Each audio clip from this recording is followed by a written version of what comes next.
Milo,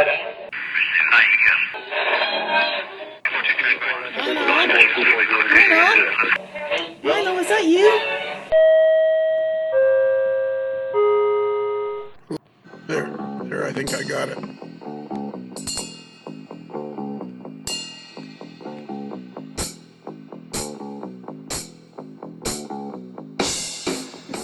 Tony Yes, Cook, sir. Tony Cook, Yes. Editor of Model Railroad News and curator of the HO Collector Quarterly. That's correct. And the Shane Mason's immediate superior. Well, I guess that's you could say that. I don't know that I would be superior, but yeah. Well, yeah, but I mean, I don't think he gets to put in anything in the magazine without your approval, does he? No, but most everything he does is good enough. It's like, yeah, we can run that. That's very good. But yes, yeah. So it has to go across your desk first. It does. Yes, it does. On the way out. And my usually critical things only, it's in scale. When are you going to grow up and do HR? Exactly. But I joke. Of course. Of course. We jest. Of course. Exactly. Think of this. Go ahead. I said, so what are we going to do here? Oh, we're doing the Kelly question. This is the Kelly question. Are we really? Oh, my gosh. Remember And who's the victim? Long time ago, we interviewed this guy, Tom Klimoski, from near Hiawassee in Georgia, the northeast corner of Georgia. Oh, I remember that, yeah. And he has this huge sprawling estate on the lake there. Mm-hmm. Well, yeah. Well, it's, what do they call it? Obstructed view of the lake. Obstructed view would be the realtors trying to dress that up. Yeah. Lake view. Well, you know, where is it? Well, if you look through between those two houses and over the roof of that other one. Have you got a good step ladder, and do you not mind being up on your roof? Yeah. Anyways, Tom is he has, at that point, the last time we talked to him, he had 25 videos on YouTube. So that'll be the first question we ask him is, does he have any more new videos? Okay. And he had numerous articles published in Model Railroader, Model Railroad Planning. He's had one in MRH. I don't think he's had any in Model Railroad News yet, though. Well, but we do more products. This guy's actually using the products. This is what happens to the products. Yeah, that's what you need is a column every month. This is what happens when you use the product. This is where they go. Yeah. I just show them. Here's what they are. This is what you could do with them. He's the one that's really hands-on doing it. Yeah, exactly. That would be cool. I said exactly again. I've got to stop saying that. I got to come up with another, like, indubitably, perhapsly.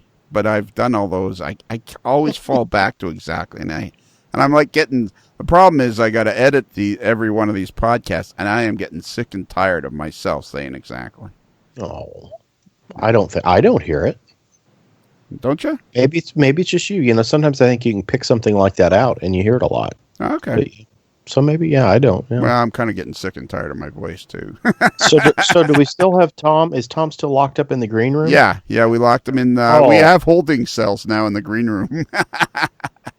So we can't get any heads ups on what questions might be asked or any of that. No. So it's all spontaneous. No, we haven't met in the parking lot. We have never met before this podcast. No collusion at all here. No collusion. He's gonna be asked these questions the first time he sees them. Yeah. Exactly. Oh, I did it again. All right, Mr. Klimoski, can you come out of the green room, please? Sure. I'm glad you poked some air holes in there, so at least I could breathe. Yeah, it's kind of like the Andy Griffith show, the Mayberry jail. The key hangs right outside the door, and he could just let himself out. And the shrimp, how's the shrimp in there hanging out, holding on? Not very good. Okay. Do you remember when you were on the podcast? Sure. Okay, and you had 25 videos published at that point on YouTube. Have you got any new ones? Maybe. Okay. And have you counted up how many articles you had printed yet? No, I don't keep track of that. Okay. You're a very what's the word? The opposite of what I am. Humble. Not annoying. That's what you are. That's the opposite of what I am. Not annoying. I'll take that. That sounds good. Oh, so you think I'm annoying, do you? Nice. Come on my show, and first thing you guy says out of his mouth is I'm annoying. Oh, my goodness gracious. Okay, so you live in Hiawassee, Georgia. That's correct. And originally born and raised in Miami, Florida. That's correct. And you were a firefighter for 28 years. Yes, sir. And you drove trucks. You drove the fire truck. Drove the fire trucks. Yes. I have a question about firemen. This is a really cool question to ask a lifelong fireman. I should have asked this of Bruce Kelly many, many times long ago. I'm going to ask it to him anyways next time he's on the podcast. Was it as cool as it seemed? You know, like when I was a kid, a 7 or 8 or 9-year-old kid, my dad took me to the fire station to see the trucks and see the firemen. And when not to drop you off with a note saying, "Please help this poor foundling." Yeah, maybe that's what he was doing. Lost his nerve. Lost his nerve. Or the firemen started shaking their head. Nobody, not that kid, not here. Who's writing your stuff? You're pretty funny. You hired some writers, have you? You know. Well, you hired Shane, so there you go. There you go. Shane's writing for me. Yeah, he does most of my material. Yeah. And anyways, so yes. So and when my son was 8 or 9 years old, I took him to the fire station to see the trucks and all that stuff. Is it as cool as it seems to be a fireman and have dads and sons and daughters come in to see the fire trucks? Oh yeah. Yeah, I think every young child's dream, and we'll say boys and girls now, is to be a fireman and maybe to be a locomotive engineer. And so I got to do almost both of those. Yeah. So I always thought it was cool how you could just. So did people not take their that was a ritual in my family. Everybody got to go to the fire station. My parents never took me to the fire station to drop me off. No, I didn't take my own son to drop him off. Well, see, there you go. See, now we're back to this again. So I'm kind of questioning this whole "your dad took you to the fires." But anyway, we need to move on. Yeah, I'll do some Googling on this and try to get you some data to help you figure this out. Yeah. But anyway, there's where we are. Get some hard evidence. Okay. All right. So we're going to do what we call the Kelly questions. These are questions that were invented by Bruce Kelly, who was a firefighter in Connecticut for 30 plus years. He was a hazmat guy. A personal friend of Paul Newman's. He actually worked at the fire station in Westchester, Connecticut, which was the station that served Paul Newman's neighborhood, and several times, more than once, in less than 100, the fire alarm would go off by accident at Paul Newman's house, and they'd go over there. So anyways, he wrote all of these questions, and we're going to now embark on to find out what you're really like as a model railroader. Okay. Are you ready? Sure. You sound kind of, you sound very concerned. Well, we'll see where this goes. All right. All right. Which do you prefer, steam or diesel? Apprehensive. Diesel. That's the word I was trying to. You seem apprehensive. Okay. Now I interrupted you there. So you said, what do you prefer, steam or diesel? Diesel. Diesel. Do you have a particular favorite of diesel? Oh, probably GP38. -2? No, just a regular GP38. Okay. Attaboy. We have one of our regular contributors to the podcast, Mike the Spoon Ostertag, who is a locomotive engineer for the Canadian National Railroad. Last time we checked, he was working out of Manitowoc, Wisconsin, which is halfway between Sheboygan and Green Bay, Wisconsin. Home of the frozen tundra of Lambeau Field. Right. And yes, so he often is operating a Jeep 38, but he won't let me ride with him. What's your favorite prototype railroad? I bet you couldn't guess that one. The Georgia Northeastern. Oh. And how long? Did it become your favorite when you got to? Because you moved from So give everybody a bit of background. You were a fireman, born and raised in Miami, and then you and your wife fell in love with the Blue Ridge Mountains and the mountains of Northeast Georgia. So you guys, when you retired, you moved there. That's correct. And you ended up being a trainman with the Georgia Northeastern Railroad. Well, technically the Blue Ridge Scenic Railway, which is a subsidiary of the Georgia Northeastern. And there's also a club that I belong to, the Tri-State Model Railroaders Club out of Mineral Bluff, Georgia. And they model the same line that I'm modeling, but just in the 1950s. So that's kind of where I started with the history of the line, and then it just led me to the current day operation, which was the Georgia Northeastern. And the more I researched it, the more I fell in love with it. I mean, it was a family-run operation at the time, and it was still old school railroading, if you will. I mean, it hadn't changed in probably from the 40s or 50s. The only difference was they're running 1950s vintage power in the 2012. Right. And so that we didn't get around to covering that in your interview. Mm-hmm. What was it you just said that was really interesting? Oh yeah, you belong to a club?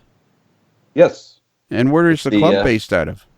Tri-State Model Railroaders, which is in Mineral Bluff, which is in the old historic depot there in Mineral Bluff. And I'm going to say it's approximately 20 by 30. It's the old, we'll call it freight room, which now has a layout in there. And it models the line from Atlanta up through Marietta. And then it continues past the area that I model up to Copper Hill, and then further on up right now it goes into a staging, which is Etowah, Tennessee. And there's plans to maybe extend it a little bit further, but we do operating sessions, and again, it's set in the 1950s, so we're running steam and diesel, and it's a neat little layout. And there's a video of it on my YouTube channel, which is Thomas Klimoski on YouTube, or you can go to my website, which is thomasklimoski.com, and you can probably find a link to the video there also, and you'll see the video for Tri-State Model Railroad. It was a promotional video that I did, which just shows some of the highlights of the layout. And it's in, what did you say, Mineral Bluff? Mineral Bluff, yes. Where is that in relation to where you live? It's about an hour west of where I live, hour drive. We don't do miles up here. We do how long does it take me to get there? Yeah, because everything's crooked. Yeah, it may only be so many air miles, but it takes you many more miles by driving to get there. So, yes. And so it's like halfway to Chattanooga? Not quite halfway, maybe a little less than that. Chattanooga is a little over 2 hours away. So, about an hour, maybe just short of an hour to get there. So, okay, so I'm looking at a map here because you can nowadays. And I see McKaysville and Ducktown and Blue Ridge. So is it down that way somewhere? Actually, what you'd be looking for is coming out of Blue Ridge. It was a spur that headed off towards Murphy, North Carolina. It was the Murphy branch. And if you look over there, if you go out of Blue Ridge, just a little north of Blue Ridge, if you're following a map, you'll see a Y. And then that takes you over towards Mineral Bluff, goes over a bridge, and then takes you to Mineral Bluff. And then the line right now dead ends at Mineral Bluff, but it used to continue to Murphy, North Carolina. And they interchanged traffic in Murphy with the Southern Railway. Okay, I see Mineral Bluff, and it's pardon if this seems I don't know. I don't think rude would be the word. Uninformed. If this seems uninformed, I apologize. But Mineral Bluff seems to be in the middle of nowhere. Pretty much. And yet they have there's not much there. They have a substantial model railroad club. Yeah, pretty good. There's about 20 to 30 members. Wow. And again, we meet on Wednesdays and do work sessions, and then we meet a couple of times on Saturdays. The second Saturday right now is an operating session, and the fourth Saturday is an open house. The operating session, we're doing timetable and train orders. And then for the open house, we're just running trains for the public to come in and take a look, and, don't have to deal with, schedules and all that other stuff. So it's just, the trains just are operating there. All right. Tony and Tom, I'm going to say something here. You can feel free to agree or disagree with me. I won't take it either way, personal either way. But this hobby is like way bigger than anybody realizes, because there's a town in the middle, halfway between Chattanooga and nowhere, and they have a model railroad club that has 30 members with operating sessions and everything. And it's like, I'm telling you, this hobby is way bigger than anybody realizes. And long after I'm gone, the internet and social media is going to have made this hobby explode. That's a great thing that this, in the last 20 years or so with the internet, between what you can find, the people you can meet, I mean, it has done so much for the hobby. I mean, I think when people say they think the hobby's changing, it is. I think we all are getting a lot more information and a lot more inner contact and things that make the hobby a lot more enjoyable, because it's not like, well, I think this is right, but I don't have any way to check, or I don't have anybody to talk to about it to find out, or I don't know how to make this kind of turnout. And now it's like, well, maybe there's a YouTube video, or I can talk to this person on Facebook and say, hey, how'd you make that? I saw your picture of it. That's really cool. And it just does so much to enhance the hobby enjoyment for people. And does this club have a website? Yes. Let me get it here for you. Is it in the same Rolodex that has the number of articles you've written? Probably. You can go to tsmri.org. So that's Tri-State Model Railroaders, Inc. So that's tsmri.org. And that'll take you to the homepage.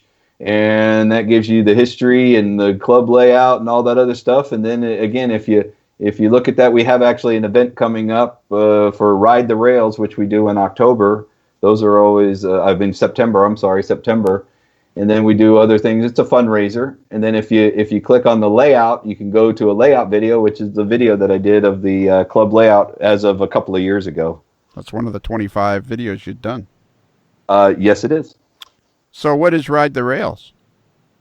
It's a little festival that we do where we have an open house, and then they ride. They have the Ride the Rails portion comes when they have little track speeder cars. If you're familiar with those, they have different. Narcoa is the group, which is the. If you're familiar with Narcoa, that these are members of Narcoa. And they have their little rail speeders or rail cars, right. And they run those, and they put some people on there. You give a donation, and then you get to ride the car, and they take you out, and it takes you over one of the bridges, which is goes over the river there, the Toccoa River, and out to the Y, and then they turn around and then come back. So you get to ride the rails from way back in the day when that used to be an active line. You can kind of go back in history, if you will, and see what it's like to have ridden on that track. The track now is out of service for any other trains. Yeah, but, sure. Which is what Narcoa does a lot. And how big is this depot? Is the whole depot layout, or is some of the depot museum? And no, most of the layout is in the depot. The only other thing is we've got a small office, a bathroom, and a little utility area, and that's the rest of it. So I'm going to say 2/3, 3/4 of it is the layout. Cool. And do we know how old it is?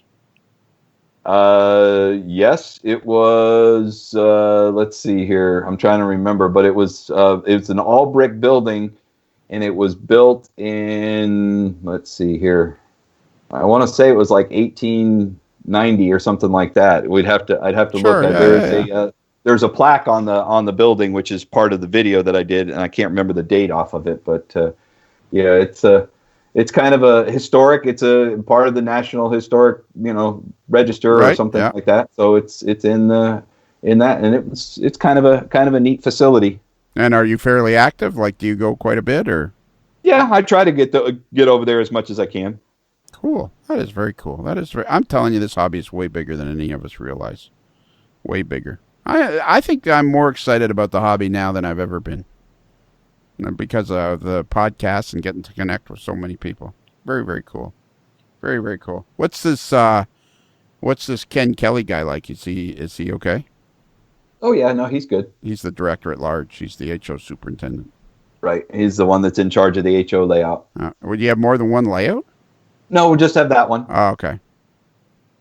And Jim Bell, he's the director and secretary. Mm-hmm. Okay. None of these guys are actually pulling their weight. They're not like that Scott Thornton guy at Proto Throttle. Wow. You're still on the no-fly list for the Proto Throttle. Yeah. I could give those guys $1,000 and they wouldn't sell me, right? But look at all the free advertising they're getting. This is true. Yeah, no matter what you say about me, just spell my name right. Yeah, that's right. That's what Dale Earnhardt used to say. So long as if they're booing, they're making noise. Okay, if you were rail fanning, would you rather photograph the trains or ride on them? I would say I would ride on them if I could ride in the cab. And you've done plenty of that because when yes, you I worked have. with the Blue Ridge, what did you call it? Blue Ridge Scenic Railroad? Blue Ridge Scenic Railway, yes. And so you've had plenty of cab rides. But Absolutely. But you'd still like to keep doing that. Absolutely. All right. What was your first model train? It was a Lionel train set. It was a steam engine, probably like a 260 or something like that. Cool. And you said Lionel, right? It's actually, if it's the model railroad, it's kind of like Lionel, and if it's just some guy, it's Lionel. There you go. Mm-hmm. Favorite model railroad scale? HO scale. True or false? Is N scale dead? No, it's not. Okay. We don't think here at the old AML network, we don't think of it so much as dead as just lost in the hobby. Yes, I would agree with that. I love free information, Tom. N scale is another thing that he picks on. So yeah, this is just a sad running joke against 1/60th modeling. Yeah, that's right. Yeah, it has its advantages, but for me, I prefer HO. The cool thing about here's the thing that puzzles me about N scale.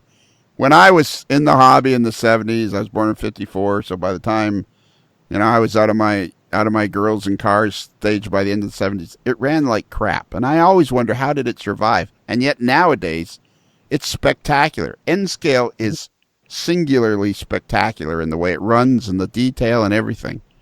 Well, what I'm impressed with is they can get sound decoders in them now, which is unbelievable. Oh, exactly. Yeah. I mean, I never would have figured they could have done that, but it's amazing. What's your favorite model railroad? That's a good one.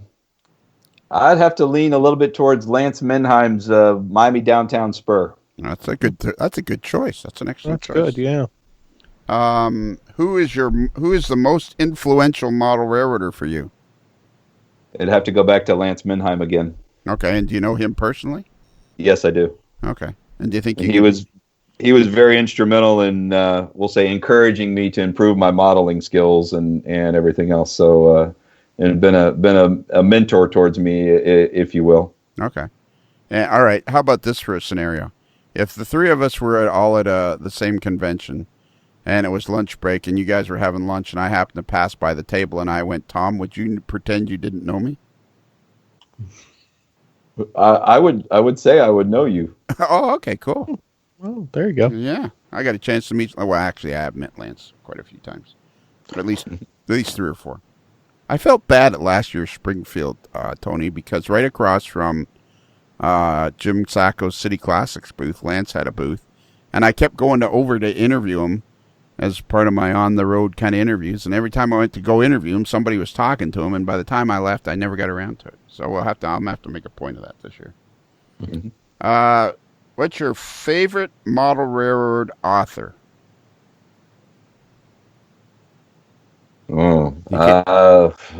Yeah, and I can't say Lionel Strange. No, you can't say that, and you can't say Tom Klimoski. Is it Klimoski? How do you say Klimoski? Klimoski. All right. Yeah, that's close enough. How do you say? That's the way I've been saying. Is it Tom? Is it Tom though? Yeah, did we get Tom, that right? You got Tom right. Yeah. There we go. Right. Okay, that's good. We're batting 500. Yeah. I don't know that I have a particular author that I always enjoy reading Tony Custer's Trains of Thought. So I guess if I have to pick an author, I guess I would probably go with Tony Custer. Yeah, you have to answer every question. It's crucial for your score. Okay. Okay, so Tony Custer, excellent answer. Select one of the following as your favorite: bench work, track work, scenery, or electrical. Probably scenery. All right. And do you self-taught on scenery? Yes. And do you have anything in particular that you like? Like, is there one thing in particular that if you could give anybody a recommendation about scenery, is there like one thing you'd say? Is it just like dive right in or buy this product or? I've had very good luck with wild fibergrass, which is kind of the neat looking stuff that looks like static grass, but it's a lot easier to put down because you don't need the applicator, and it comes as a mat. And you just stretch it out and stick it down, and it really improves the scenery. Instead of it looking like a golf course, it looks like overgrown weeds, and you mix a couple colors in, and it really improves the layout. And I did that on my old layout. I originally had just your blended turf, and it just looked too manicured. This has got a lot of texture and stuff like that. And like you said, one of those 700 articles that I wrote, I actually wrote an article on it in Model Railroader. It was called From Grass Mat to Weed Patch, and it was shows kind of how I did it, and it was back in January of 2012.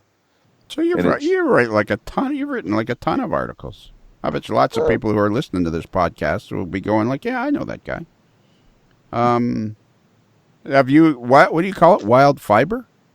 Yeah, it's Heki, Heki, however you say that, wild grass fiber, and you can find it at your friendly local scenery supplier. Hopefully, Tony. I use the one called the Heki Meadow Green, which is HK 1575, and also HK 1576, which the 76 is pasture green. So you mix the two, so you don't get that perfect all the same color. You kind of get a little variation in there, so it's not, as they say, monochromatic.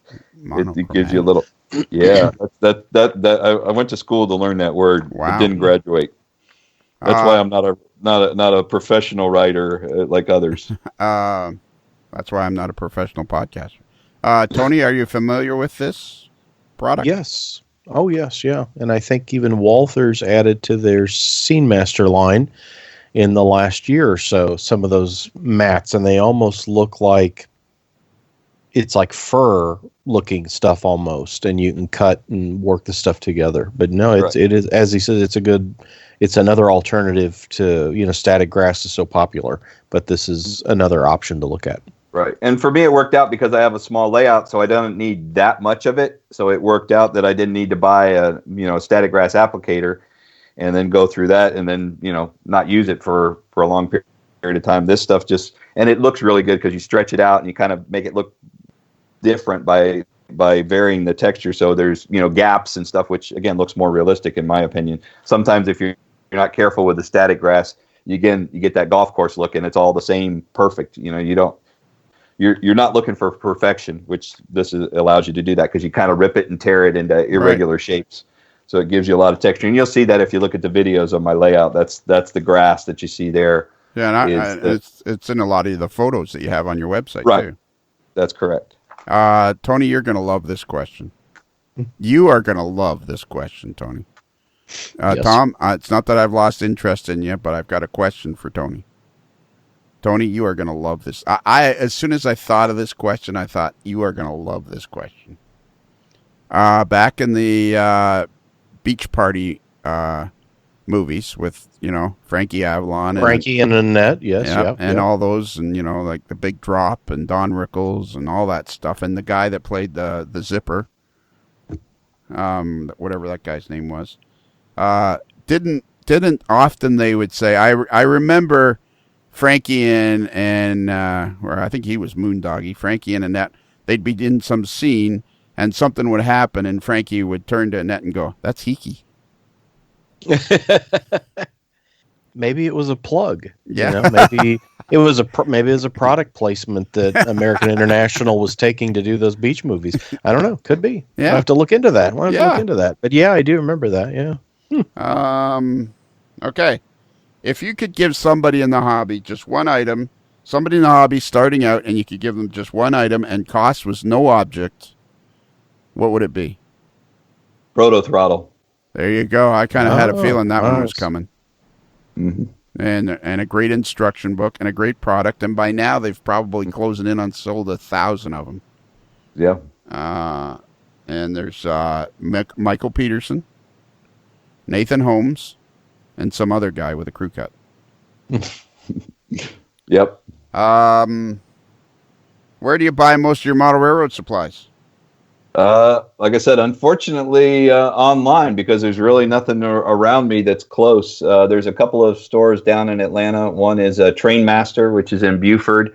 And the other one that I've been going to now, which I haven't gone to the store, but I order through a guy. It's called Blue Ox Trains, which is in Roswell, Georgia. And the owner of the store belongs to the local NMRA group here, the Piedmont Division. And he's been very helpful with getting some items ordered for me and stuff like that. Just, make a phone call and he orders it and he ships it to me. So that's at blueoxtrains.com. He's got a bunch of stuff online, but again, very helpful, very knowledgeable. And he's a guy in the hobby. And unfortunately, I haven't seen it, but they say some of the other members have said he's an amazing structure builder. So he's got some award-winning structures there that he's built in his hobby shop. Blueox.com. Blueoxtrains.com. Blueoxtrains.com. Yes. All right. And the guy's name is Steve. Yep. Can we call him Steve? I would hope so. Okay.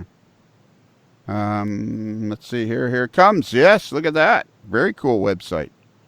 And wow, really well laid out. Lots to see, Yep. Lots to do. Blueoxtrains.com and where he doesn't have a hobby shop, but he does have a store. Again, I just haven't been able to get down there. This Blue Ox Train seems pretty cool. Now, where you were just about to tell us, or you had told us where it was located. Well, it's down in Roswell, Georgia, which again is a couple-hour drive from where I live. So it's a little bit of a drive. So I haven't been to his place yet, but I've worked with him over the phone and online. Again, very good, very easy to work with. Do you know Troy and Bonnie Moore? No, because they live 2 hours from anywhere outside of Atlanta. Everywhere they go is 2 hours. So I thought maybe they might be your neighbor or something. It very well could be. Yeah. All right. Let's move on to the next question. So what was that? Or where were we? Oh, yeah. Where do you buy most of your... Okay. What is your favorite train event of the year? Probably the Prototype Rails event in Cocoa Beach, Florida. Oh, okay. You go to that, do you? I've been a few times, yes. So you're an RPM guy? Yes. And have you been to other RPM meets? So far, that's the only one I've been to.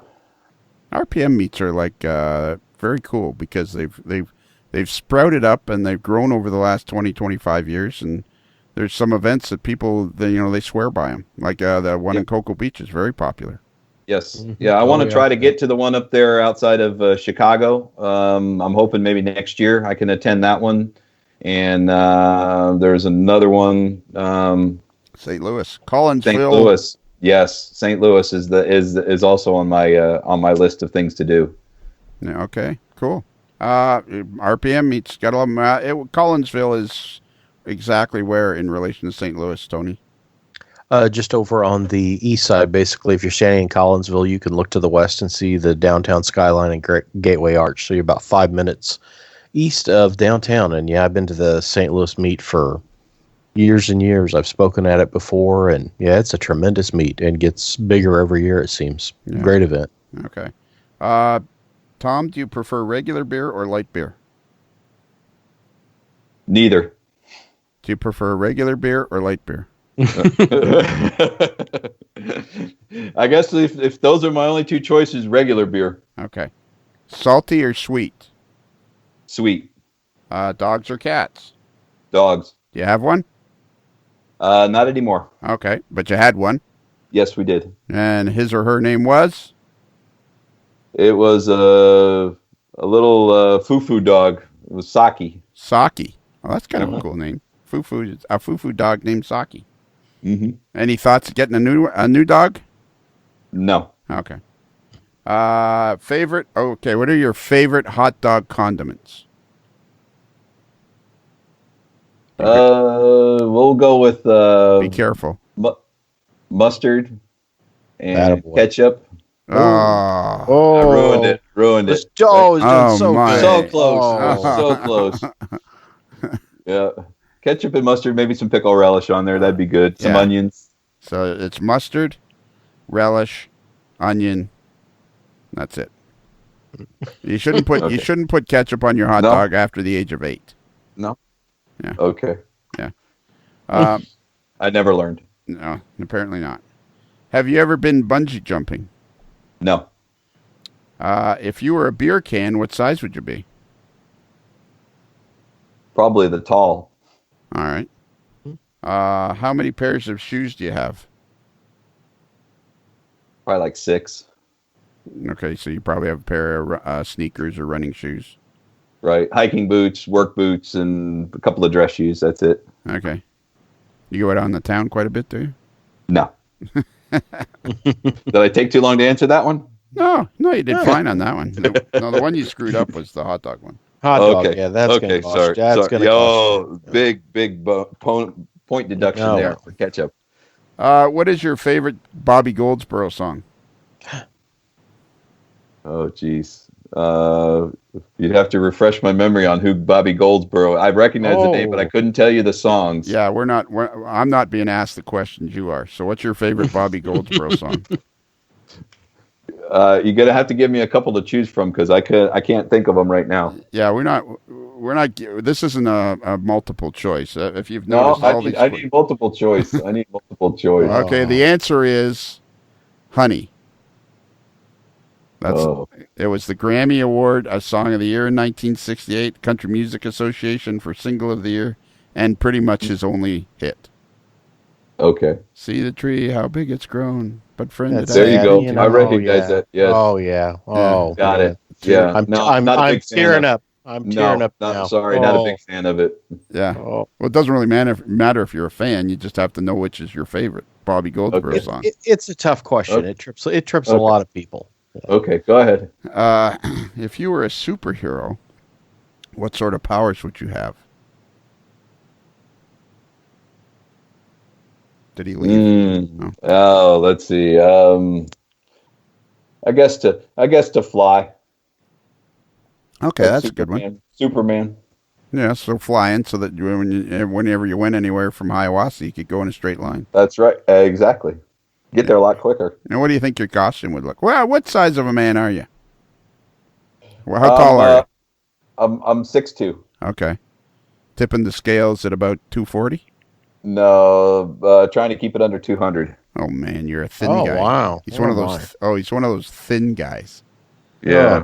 Like Chris Adams.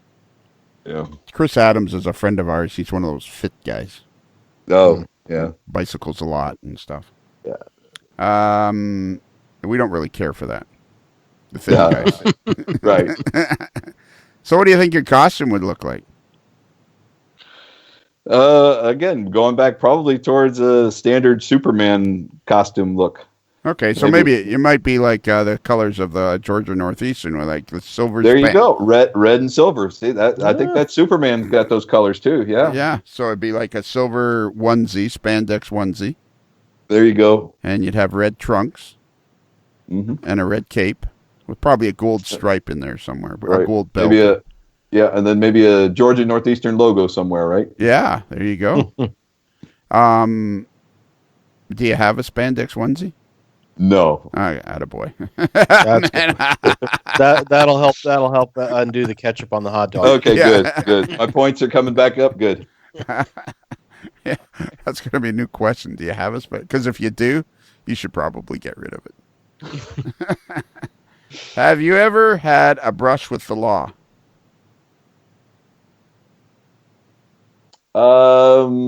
Yes. Not a boy. Would you care to elaborate on that? It was a long time ago. I was a kid actually. Yeah. And I broke a glass in the back door of the house that we lived in Miami, and somebody heard breaking glass, so they called the police. and they Oh, they thought I was breaking in or whatever. Of course, it's hard to break in when you live there, but yeah. Oftentimes when we ask this question, it involves when they were kids. Mhm. this is true. Yeah, that's true. Yeah. By the way, the B side of Honey was Danny. Oh. I don't think I know that. I'm gonna have to look that up. Yeah. Hmm. And the length was 3 minutes and 55 seconds. Well, Okay. Have you ever been on TV? Yes. In what capacity? Been interviewed for some missions that I went on, and in reference to the fire department. Okay, cool. So when you were a fireman, you got interviewed for this Yes. and that. Yes. That would be good, very good. And who is your best friend? My wife. Not a boy. And her name? Does your wife have a name? Yes. Would you care to share it with us? No. Well, that's a new one. That's cool. We've never had that before. So can we call her Mrs. Klimoski? Absolutely. Can we there you go. Can we When call? I was a captain at the fire station, they called her Mrs. Captain. Oh, there you go, Mrs. Captain. I like that's a great name. Or Okay. Ryan's mom. There you go. That'll All right. work. Okay. What's your favorite zoo animal? Probably a lion. Okay, that's a good answer. Do you prefer baseball or hockey? Oh, you know what? I'll go with hockey. Okay, we're getting warmer. Yeah. If you could only choose one professional sports team to root for, would it be the Toronto Maple Leafs or the Kansas City Chiefs? I'll go with Kansas City Chiefs. Ooh. I think we lost our connection again. No, maybe you wanted to lose the connection, but no. Okay, how about this? If you were, and we need this, it's imperative that you give an honest answer here. If you were stranded on a desert island, and you could only be with just one person, would you prefer it to be Tony Cook, editor of Model Railroad News, creator of H.O. Collector Quarterly, all-around good guy, owner of a 1995, brand new 1995 Eldorado, Cadillac Eldorado, pearl red, or Lionel, who's just kind of, there? I'll go with Lionel. Oh, okay. No, that helps the Kansas City Chiefs answer for you, doesn't it, Lionel? Okay. There we go. There we go. All right, we got one last question for you. Okay. What's your favorite podcast? Oh, it would have to be Modeler's Life. There you go. There we go. I know you spit that one out pretty good. Okay, so now if you can just take a seat there in the corner, we're going to tally up the scores. Okay. Yeah. Tony, are you prepared to go ahead with your score? I'm running it through my Commodore 64 right now, but the cassette tape drive's messed up. So let me rewind the tape but okay, I think I'm getting, well, it's a lot of gibberish on this dot matrix printer, but I'm getting looks like about a 12.3. Wow. That's not bad. That's very good. That's very good. That's a pretty good score. Well, I was pretty happy with his. I was pretty happy. We were going along, not bad. Rail Fanning and Lance Mindheim. Is it Mindheim or Mindheim? Mindheim. Yeah, those were good. That was a good answer. And then the power cut out, which I didn't. And then he couldn't choose a beer size, or between regular and. I had that same problem though, because I don't drink, so it's kind of like I don't know how to answer. Because if you don't drink beer or light beer, it's like neither. Right, but we weren't asking you though. I get it. Yeah. Okay. Then he really went downhill at the ketchup thing. That's a tough one. Yeah.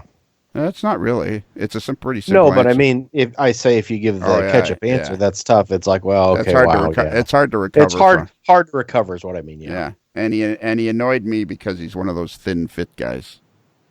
That's tough. Yeah. Yeah. But that's not the question.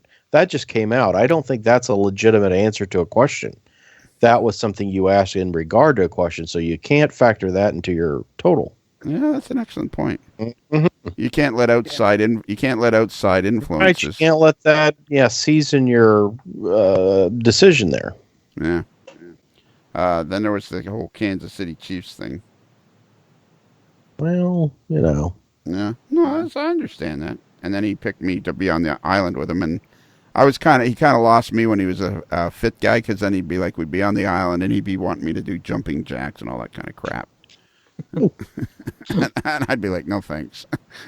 And see, I don't know why you would not automatically pick me, because doing Model Railroad News, Yeah. the model samples come in to go out to the reviewers. So even lost on this desert island, I'm still going to do Model Railroad News for White River. So you're still going to get to see all these trains, even though we're stuck on the.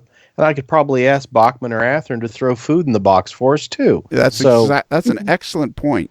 There you go. As the editor of Model Railroad News, which is a White River Productions magazine, an excellent magazine, I might add, excellent quality, excellent content. Yeah, you'd still get all the products to review, even though you were on a desert island that you couldn't be rescued from. You'd still get the Model Railroad. You'd get all that. It'd be like Gilligan's Island. You'd go out to the lagoon every morning, and here'd be boxes from Caddo and Atlas and Walthers, and I'd have like the professor's little setup of coconuts and things to test the DCC. Oh, it would work. I can see it happening. Yeah, for sure. And like you say, you know some of the owners of the man, so you could get them to sneak in some food. Oh, exactly. Yeah. Yeah. So that's probably a poor choice there, Tom. Oh well. So anyways, after I factored it all in, and I mean, he was certainly a fun guest to have on, and it's cool that he was a fireman and a fire captain in Miami and all that. So I gave him a pretty solid score. I gave him 2.1. Oh. Well, there you go. Yeah. So what was yours? 12.3. Yeah, and 2.1, so that's 14.4, so that's 7.2. That's a pretty good score. That is a pretty good score, yeah. Yeah, I think you can be proud of yourself, Tom. Yeah. I was shooting for marginally adequate. Oh, I think you did more than that, so congratulations. Yeah, you're definitely above marginally adequate. Although I think you've just described the podcast. Marginally adequate. That's going to be our new campaign. Yeah, kind of like proud as a peacock, marginally adequate. Yeah. Nice one. All right. Well, anyways, you get keep the tinfoil helmet. We'll sign it for you if you want. Okay. And thanks for coming out. And it was really fun talking to you. And what did we learn? What did we learn earlier that we weren't talking about before? You told us all about that club. In Mineral, where was it? Mineral Bluff. Tri-State Model Railroaders. I'm telling you, this hobby is going to explode because of all this stuff that you can find out about. I never even knew of this thing, which is not unusual, and probably would have never found out. And that is at TSM. Oh, I'm going to use this is going to be cool. I've been wanting to use this for a while. I'm going to use hang on here. Look at this. This is going to be really cool. This is the NATO phonetic alphabet. So it's T as in Tango, or S as in Sierra. Oh, you probably know all this, don't you, as a fireman? Yes. Well, actually, yes, I do. Yeah, go for it. TSMRI. So it's Tango, Sierra, Mike. Let me see here. Romeo, Indigo. Wow. You know what? For the first time ever in the history of the Kelly questions, I'm going to increase my score. Oh, how about that? From 2.3 to 2.7. Wow. That is impressive. I guess that's something you need to know as a fireman, don't you? It helps. Yeah, exactly. All right. And do you know why it's .org?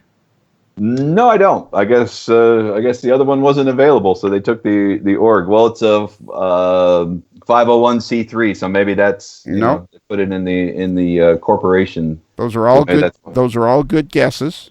But Shane the Young Gun, who is now a assistant editor. What do you call him? Is that what he is? An associate editor? Associate editor, yes, associate editor of Model Railroad News. Of Yeah. Model Railroad News. He was the one that alerted us to that .org stands for organized. So there you go. So it's what does the TSMI stand for? The Tri-State Model Railroaders Inc. It's incorporated. Right. Tri-State Model Railroaders Inc. Incorporated.org, and they're organized. That's right. That's it. Any questions? Not from me. All right. Then I think we're done. Say, all right, on the count of three, everybody say, hey, you know what? Tonight I'm going to say, hey, Sterling, keep it between the shoulders, buddy. Stuart Sterling, former F1 ace. I think he won Monaco in '83. There you go. This was a very, very historic Kelly Questions. It was during round number 51, as you've heard, that Tim Klimoski, a fireman from Miami, Florida, now living in the mountains of Georgia, declared that a modeler's life is marginally adequate. And for that, we will be forever grateful. Thank you, Tim. Okay, so that's it then. If you want to email us, you can email us at Modeler's Life. Modeler's Life, no A. Bruce the Mailboy. Bruce the moderately agitated mailboy will always gets frustrated when somebody says, when any of us, Bruce Kelly, any of the guys say a modeler's life at gmail.com, because it's not. It's just modeler's life at gmail.com. And the story behind that is when I first started the podcast, I thought, well, it'll eventually become known simply as Modeler's Life. But it didn't. The A stuck. You get your Gmail account, which is modeler'slife at gmail.com. That's modelers with one L, like Klimoski, not two L's, like Lionel. And we have a website, modelerslife.com. And one of the things we've done there recently, we've added Boston Joe Cummings to the crew page. And we've added a supporting cast crew page where hopefully we'll get that a bit bigger. And it's some people that are not necessarily on the show very often, but you hear their name continuously and they're occasionally on the show. So that's it. So let's see. I think we've covered everything. Yeah, I think we've covered everything. Oh, yeah. And on the way home, maybe stop at the grocery store, pick up some burgers. Maybe get the barbecue going when you get home and grill up some burgers for the kids and the wife. And while you're doing that, please remember, a modeler's life is considered marginally adequate by 6 out of 10 firefighters. Why do we never get an answer when we're knocking at the door with 1,000 million questions about hate and death and war? It's when we stop and look around us, there is nothing that we need in a world of persecution. It's another Lincoln Homer.